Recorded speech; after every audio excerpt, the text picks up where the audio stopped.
Aujourd'hui, je vais vous parler de Twitter. Pourquoi? Parce qu'il joue un rôle essentiel. Il permet de se faire exister. Le 8 novembre dernier, le journal Libération soulignait que les propos de Manuel Valls avaient non seulement embarrassé le gouvernement, mais qu'il avait également enflammé les réseaux sociaux où la diaspora proche de l'opposition est très active. Face à Facebook, Twitter paraît le parent pauvre dans les habitudes des peuples africains. Rendons-le populaire avec le cas gabonais. Première étape, ouvrir un compte Twitter. Je suis sûr que vous saurez le faire sans problème. Une démarche classique que vous avez déjà pratiquée pour d'autres réseaux. Au moment de l'ouverture, vous êtes guidé pas à pas. Le point le plus important, acceptez que Twitter référence vos contacts à partir de vos différentes boîtes mail. Aucun pseudo-hacker derrière ça. Tous vos amis déjà présents sur Twitter seront informés de votre venue. Pour les autres, ils recevront une invitation à rejoindre la communauté. Vous avez naturellement la possibilité d'informer ou pas au cas par cas. Il vous demandera également une photo et de décrire votre humeur ou votre activité. Sur votre profil, des icônes. Celle du bas, la maison vous permet d'aller dans le fil de l'actualité de Twitter. La clochette vous donne le fil de l'actualité que génère votre profil. L'enveloppe, si un ami reconnu comme tel vous a envoyé un message privé. Et un visage qui vous permet d'aller sur votre profil. La barre du haut, la loupe, permet de faire une recherche sur une thématique et une plume dans un carré qui vous ouvre une fenêtre pour écrire votre tweet. C'est-à-dire, en langage commun, un message que vous adressez à toute la communauté Twitter, à travers le monde. Twitter, c'est aussi un langage. Il y a les hashtags et les arrobases.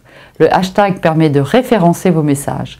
Dans la marche numérique gabonaise, certains dominent. Le plus commun est hashtag Gabon, mais vous avez aussi hashtag Gabon libre, hashtag pas de canne au Gabon, etc. L'arrobase permet de citer une personne ciblée par la communauté. Dans le cas gabonais, vous avez Manuel Valls, Total, etc.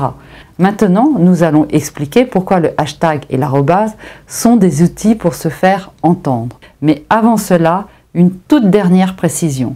Sur Twitter, l'activité est simple, vous tweetez ou vous retweetez, ou vous aimez. Et pour que votre action soit pertinente, il faut que votre profil d'actualité réponde à vos attentes. Pour qu'il en soit ainsi, il faut vous abonner à des comptes Twitter pertinents. C'est naturellement d'abord s'abonner auprès de vos amis, ceux que vous connaissez, mais c'est aussi s'abonner auprès de comptes qui vont vous donner de l'information sur laquelle vous pourrez réagir. Voici quelques exemples. Pour s'abonner, très simple, allez sur son profil en cliquant sur son arrobase et cliquez sur l'onglet Suivre. À tout moment, vous pourrez vous abonner ou vous désabonner. Aucune demande est nécessaire. Pour trouver un compte, tapez le nom de la personne recherchée dans la barre de recherche. Pour les plus connus, un sigle permet d'authentifier celui qui est officiel. Vous n'avez pas besoin d'avoir beaucoup d'abonnés pour rentrer en action.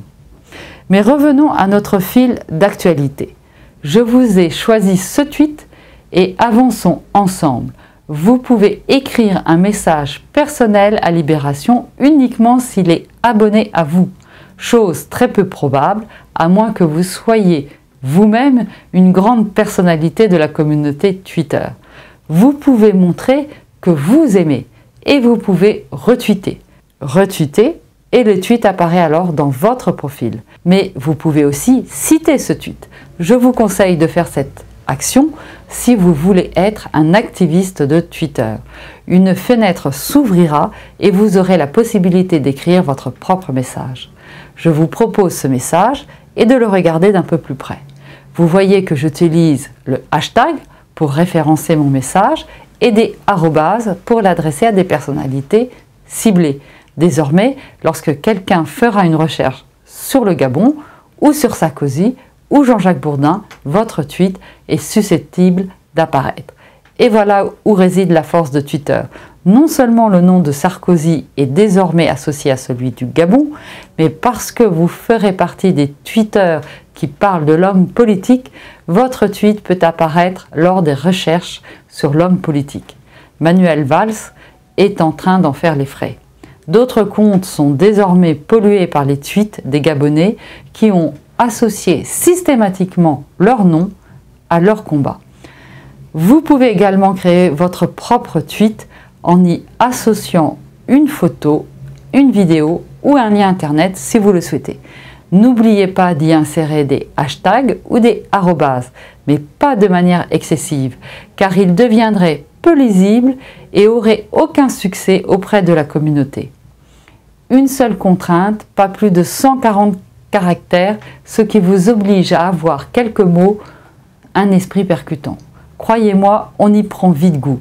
Pour les Gabonais, inscrivez-vous sur Facebook à la page Marche sur la toile pour toutes les consignes sur les marches numériques.